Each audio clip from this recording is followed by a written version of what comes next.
one hand, I think about, actual, reading and writing literacy. For thousands of years, that was just the province of kings and priests, and pretty much everybody else was considered too stupid to be able to do it, and it was secret, and they weren't going to teach you anyway. And then we found out that, oh, actually, everybody can learn how to read and write, and they can do it pretty fast, and the whole world changed, right? Everything that we have today is based on that, has very connected to that revolution of literacy. Likewise, the ability to make the unconscious conscious and be in touch with God at these like beautiful, caduceus levels that you two are experiencing, that once upon a time was the province of very few people, and still today many people think like, oh, that's too fancy, that's too special for me. But I really think it's possible for everybody to become alchemically literate, and as more and more of us do that, a greater concentration, a critical mass forms, and the consciousness on this planet can change, and we can birth into being a new sort of species. So that's my far out thing that I'm excited about. The container is now open. Last week, we had Carolyn Lovewell, writer of Existential Kink, on to talk about the best shadow work process ever. Link to that episode in the description below. And now we've brought her back on the podcast to talk about the history of the Western esoteric tradition. Why? 2 reasons. 1, because she's kind of an expert in this. She started her own mystery school, built on the same principles as the Eleusinian mysteries. As the container explores this crazy world we're calling the beyond, there couldn't be a better guide and a better discussion to kickstart us. Check out this mind-bending journey through magic, the occult, and mysticism. It's been just a couple of minutes for us, but for listeners and viewers, welcome back, Carolyn Lovewell, to the container. And yeah, it's interesting. We've skirted around this a little bit. Our kind of mission statement is a podcast about circling, authentic relating, and the beyond. And we've dabbled a little bit in the beyond. We've talked a little bit about sex magic. We've talked a little bit of here and there. But this episode, I feel like, is going to be like Alan Parsons created a rocket ship for us to go really far into the beyond in this one. And I'm extremely excited. I can tell. Oh my God, you're so adorable right now. Aw. Love it. Yeah, so that's because while writing the amazing Existential Kink, Carolyn Lovewell, you have also gone on to establish a mystery school in North America. And I'm feeling called to kind of hand it over to you. Maybe first if you could describe kind of what a mystery school is and why you felt like we needed one here. Oh, marvelous question. Yes. So a mystery school. So I want to clarify, because some people toss around the term mystery school and they mean like my online correspondence course about tarot cards, or my weekend workshop of yoga, but that's not. So we really mean mystery school in the classic sense of antiquity. And in the Mediterranean, in antiquity, there were mystery schools all over, from, Egypt, Greece, Turkey, all around, Italy, a lot of places. And the idea of a mystery school is it's an initiation wherein the initiate ritually undergoes the experience of the god. So becomes ritually identified with the god of the mystery school. So could be Mithras, could be Ishtar, could be Osiris, could be Dionysus, could be Demeter and Persephone, but they're becoming identified with the god. So, and Christianity started off as a mystery school. So initially, when people were participating in Christianity, they were becoming ritually identified with Jesus. So it's usually a dying and reborn God, or a God who's visiting the underworld and journeying back. But there's definite journey to the underworld happening. And the idea with the mystery school is that it transmits felt bodily gnosis of immortality.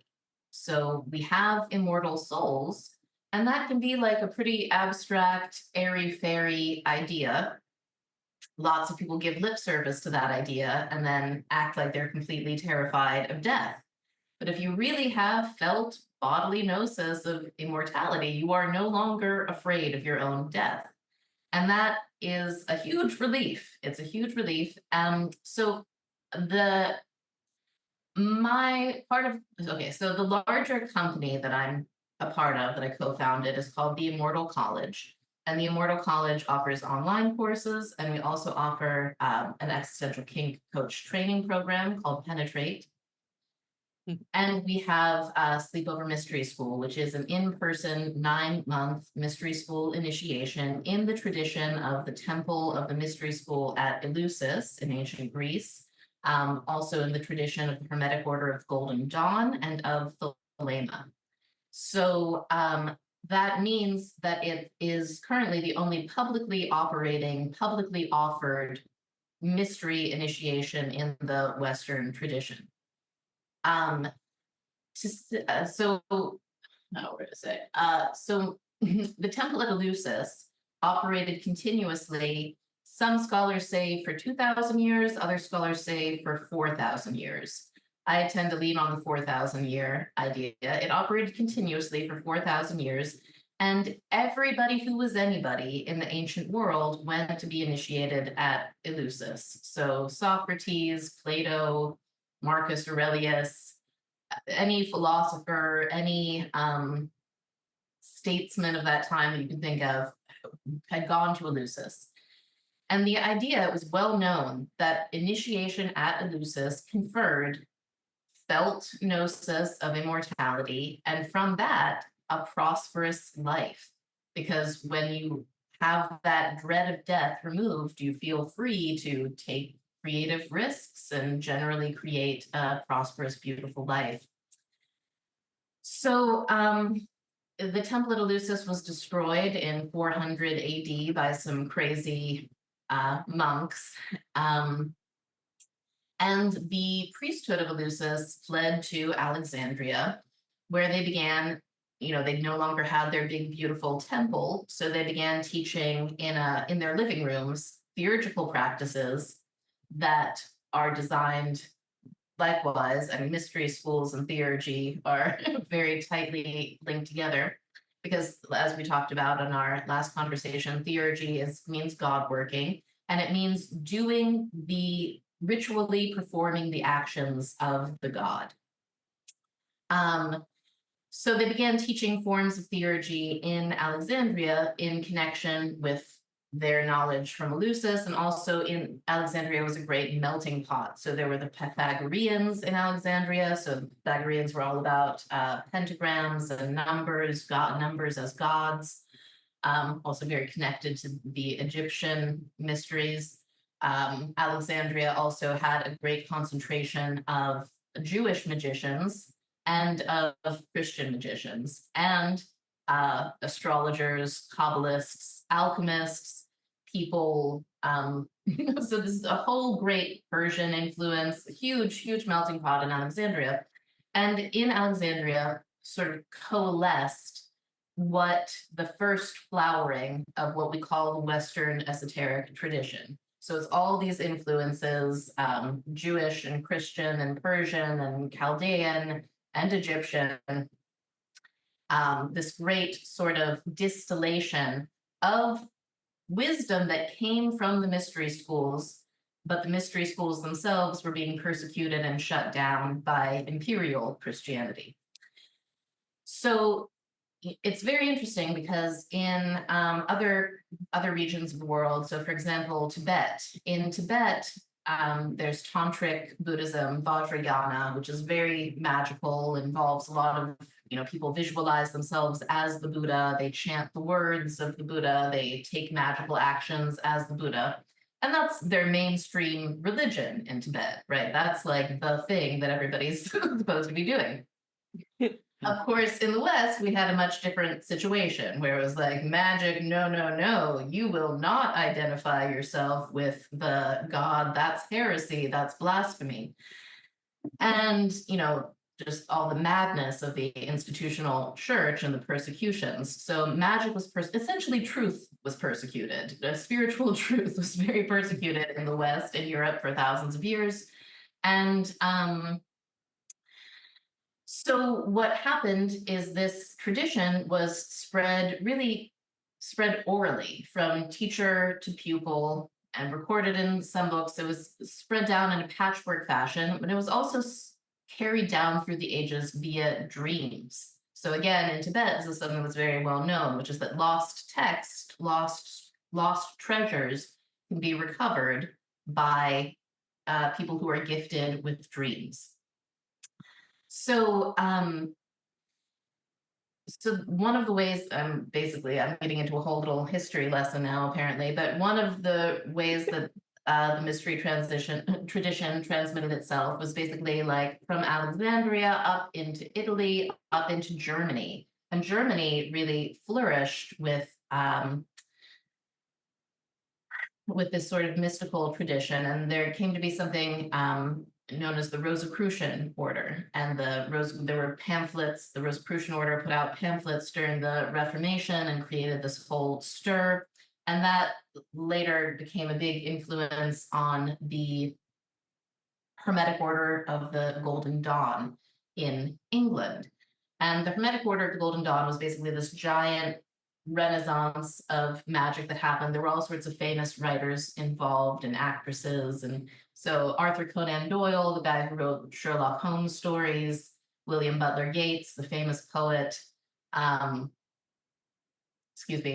Aleister Crowley, the most notorious magician of the 20th century, my boy, and Lawrence Farr, who was a famous actress and singer and Egyptologist, and a bunch of other folks, created this magical order that was from these sort of both received visions and also from an inheritance from Germany of magical rituals, and also from the writings of a guy named Eliphas Levi, who was an initiate of various secret societies in France. So what I'm trying to say is we at Sleepover Mystery School, through being very heavily involved in Hermetic Order of the Golden Dawn and Thelemic style rituals, and also my husband is very invested in rune magic, we started receiving transmissions from the gods and instructions from the gods and very clear, dreams and visions of like, this is what needs to happen, go do it. So we started doing it, and it has been the most jaw-dropping, mind-blowing, DMT releasing thing. I feel so blessed and so honored to be a part of it. So we take people, we have 4 ritual immersions, and we have a yearly reunion, a yearly celebration as a magical order. And on the 4, I can't say a whole ton about them because they're secret. So we have people take a vow of silence. Oh, I forgot to say at the beginning, that's another classic hallmark of the mystery school. There's a vow of silence and there's ritual identification with the deity. In fact, we don't know a lot of details about the ancient mystery schools because people were so good at their vow of silence. They were really, really good at it. But anyways, we do know some things. And like I said, things have been transmitted. So that's one of the things that I love about magic is when you're doing magical rituals that other magicians have done for thousands of years, you're putting yourself in the morphic field of resonance with those magicians and with those gods.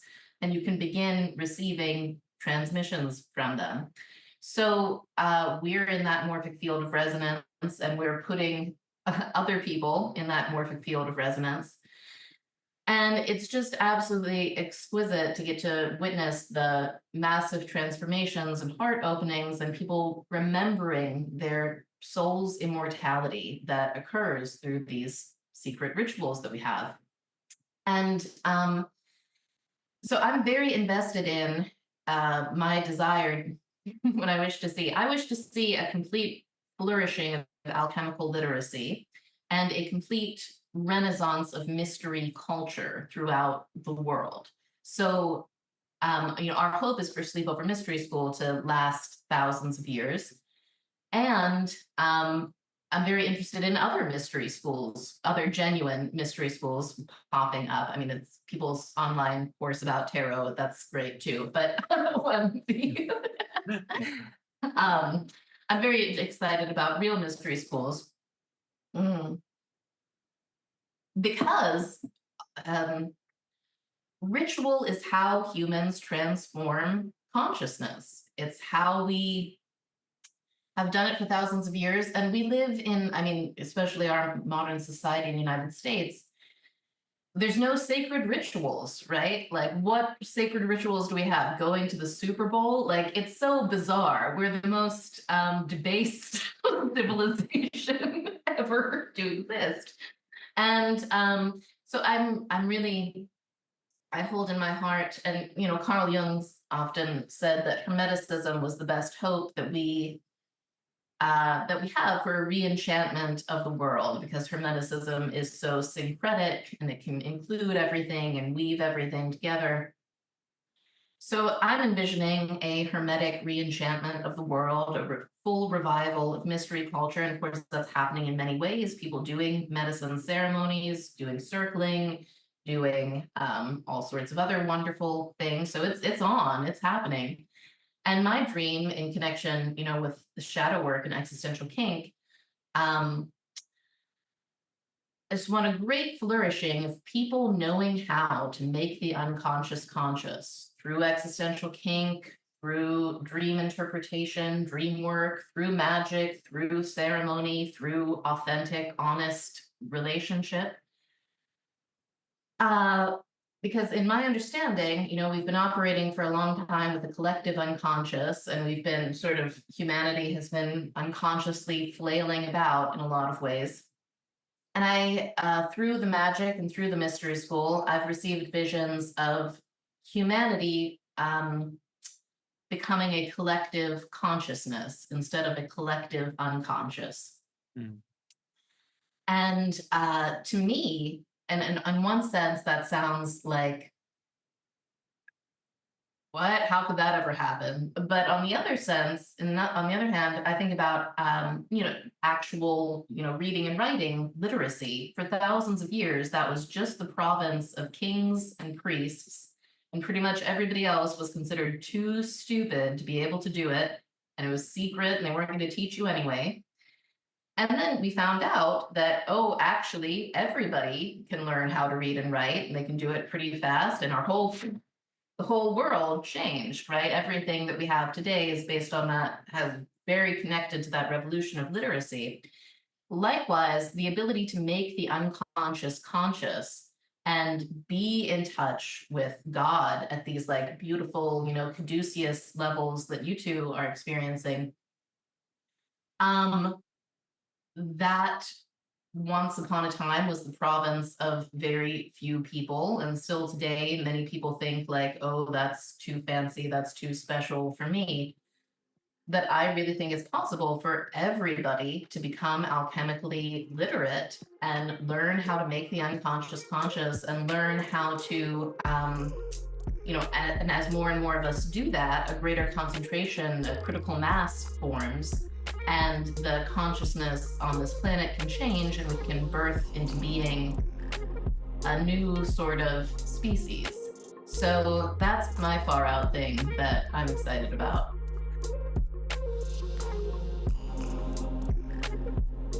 Are you enjoying this conversation? Would you like there to be more content like this? Luckily, there are a few really easy ways to support what the container does. If you're watching this on YouTube, you can like, subscribe, and leave a comment. If you're listening to this as a podcast, rate and review in whatever platform you use, and share this with anyone you think would enjoy it. And finally, the best way to support us is by making small monthly donations through patreon.com/thecontainer. When you become a patron, you get access to all of our content. We're building this enormous backlog of content where we talk about the Tao Te Ching through the lens of circling, transformative connection, and surrendered leadership. It's crazy. You gotta get in there. All right, now back to the interview with Carolyn Lovewell.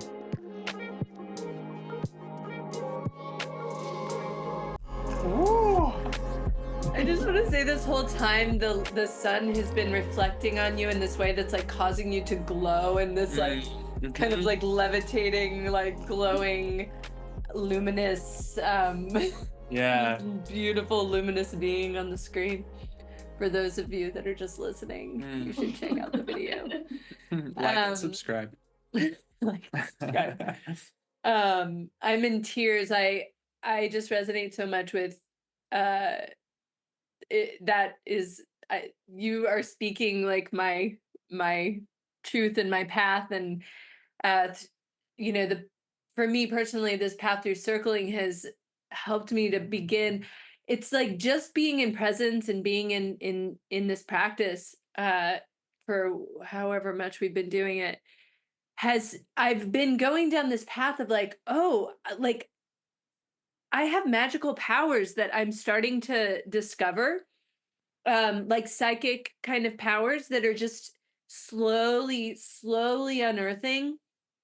And then I'm going to literature and reading it, and I'm like getting these confirmations of like, wait, the thing that's happening to me, that's just happening to me as I practice being in presence, other people have experienced this too. And it's like exactly the way that I'm experiencing it. And so it's just these constant confirmations of how real magic is, and like that it is an organic, natural process that is occurring, that's just occurring. And then I'm like, yeah, just getting so excited where I'll go and like listen to a podcast and they'll say something, I'll be like, that's what's happening to me.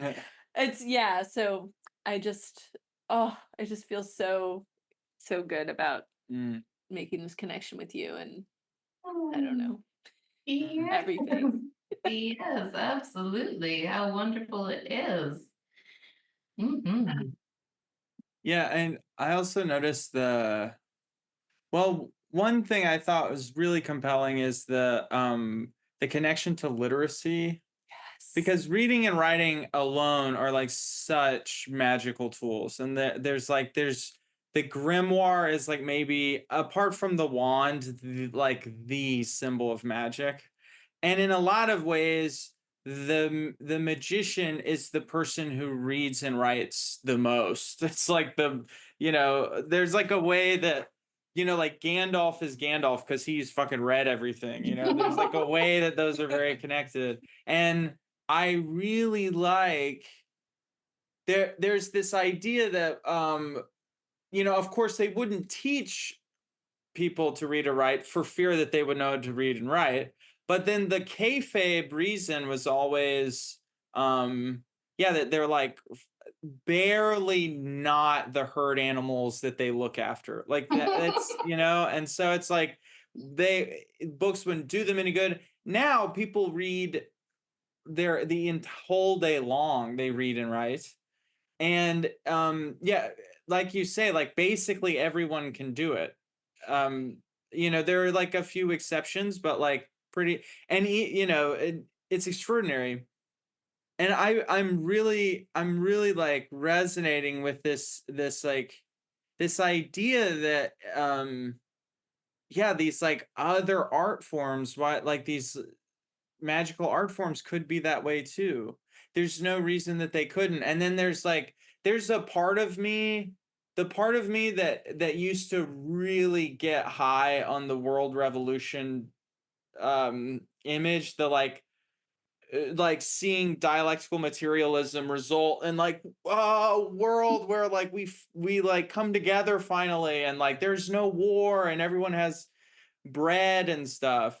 That part of my heart is like really serviced by the idea that like, you know, like maybe you can't do that politics first. Maybe you do that consciousness first. Yeah. And that like, yeah, that like awakens things that were very bitterly put to sleep in me. Like, you know, dreams of what the world could look like. And yeah. I really feel you about that. I used to be very into political organizing, protesting. I was really all up in the Occupy movement, and I saw that just steamrolled, just absolutely steamrolled. And that's a lot what my battle magic course is about, because I feel like many people with compassionate hearts get disillusioned by trying to fight the battle politically or with protests or organizing. And certainly, you know, nobody has the arms power to go up against the US military, right? They'll just come in with tanks and roll you over, bitch. Like, bye.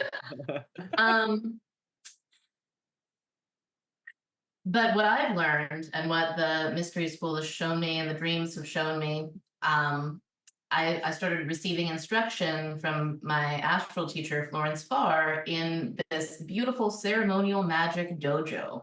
She started showing me the use of magic to change things on the astral plane, for the benefit of the world and for the benefit of, you know, creating this new wave of consciousness that we're talking about.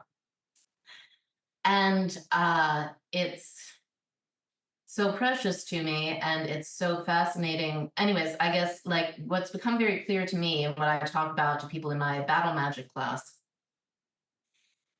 is that the whole, you know, when we think about the collective unconscious, um, you think of it as like this big ocean, right? It's just this roiling ocean of hope and terror and lust and anger and despair and joy. There's this swooshing around all the time.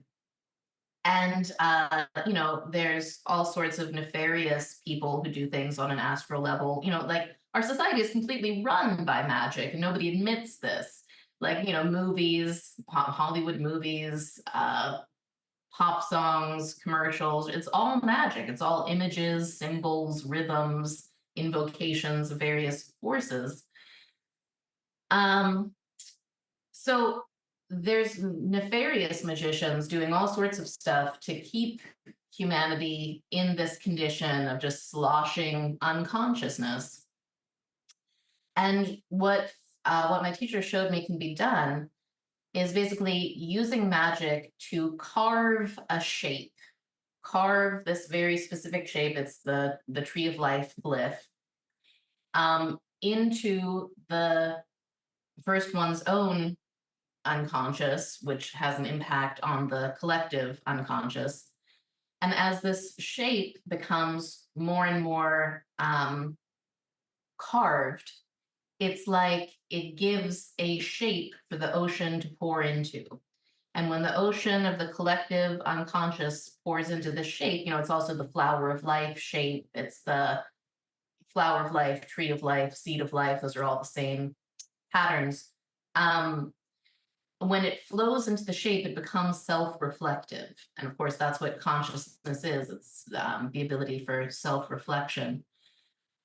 So that, anyways, so we work, so I'm very interested in this astral level work, which existential kink is certainly included in it, because existential kink is all about the reconciliation of the opposites. And that's also what this tree of life, flower of life image is. Oh, here it is. I have it.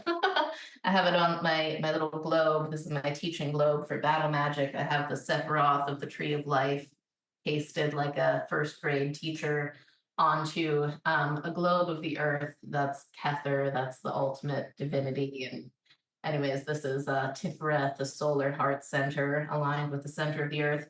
But we spend time visualizing every week the tree of life around the earth and at a cosmic level surrounding the solar system, and basically inhabiting different spheres on the tree of life and sending the energies and the god names of those spheres from the outer columns towards the inner column to create the middle pillar. So the middle pillar is the pillar of consciousness, and it's basically the pillar that humanity doesn't have completely turned on yet.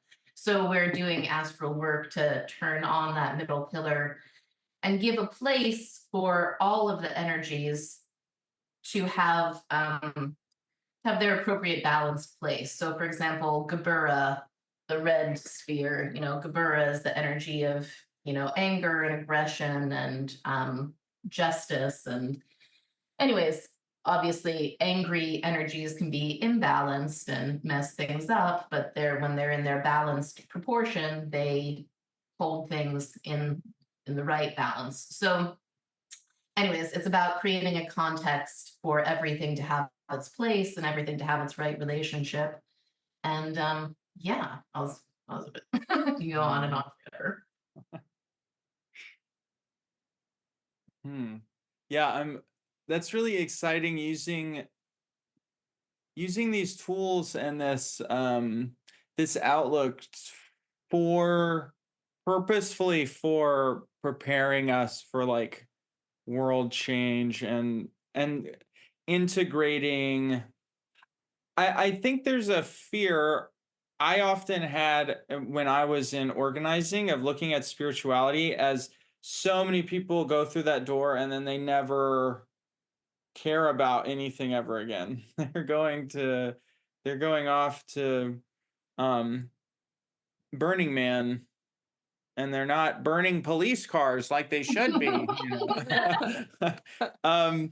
But there's like a way that that often becomes, I think, there's like an uncharitable view of like it becomes navel gazing, like this spiritual navel gazing thing that ends up kind of weakening people, or like weakening from that organizer viewpoint. It looks like it's sort of it's taking away their energy and they're not focused on changing the world. And then there's often like annoying things about like privileged discourses and stuff. But yeah, it's like actually these things don't have to be in competition. Why get in that frame? That's such like a unnecessarily, yeah. Yeah, they don't need to be in competition. And I guess the thing that I'm excited about is we actually so I mean, at least my understanding of how things work magically is really everything happens on the astral plane before it happens on the physical plane. And once things are on the physical plane, they're heavy and they're hard to move, like those US Army tanks. Things on the astral plane, though, ooh, they are flexible. They are fluid and flexible, and with concentration and determination and sexual energy, you can change a whole lot on the astral plane really fast. And then that changes what physically comes into manifestation. I love that. So if people want to join the mystery school or want to learn more, at least, how do they do that? Yes, they go to theimmortalcollege.com. And there's forms to join our email list, and there's also links. A lot of our courses are available for download. We also have an online membership that people can join at any time called Electric Yes, where we have lots of existential kink coaching and social events and super fun. Sleepover Mystery School is on a little hiatus for 2025. We're going to resume in 2026, but there's a wait list they can join. So there should be on one of the menus, it's Mortal College, Sleepover Mystery School. They can click and they can read about Sleepover Mystery School and all the fun testimonials and everything on there. And yeah, and if they're on the email list, they will be notified when we open for applications again. And yeah, that's it. And we also have a podcast called Sleepover Podcast. And that's wherever Spotify or wherever Spotify is sold. That's wherever podcasts come. Nice. Awesome. This is a really, really, really good one for me. I'm really grateful for you coming on the container. Aw, well, it has been delightful talking to you too. I wish, yeah, like I said, I wish to learn more about the amazing things that you two do, and it's so wonderful to make this connection. Yeah, it's really, really great.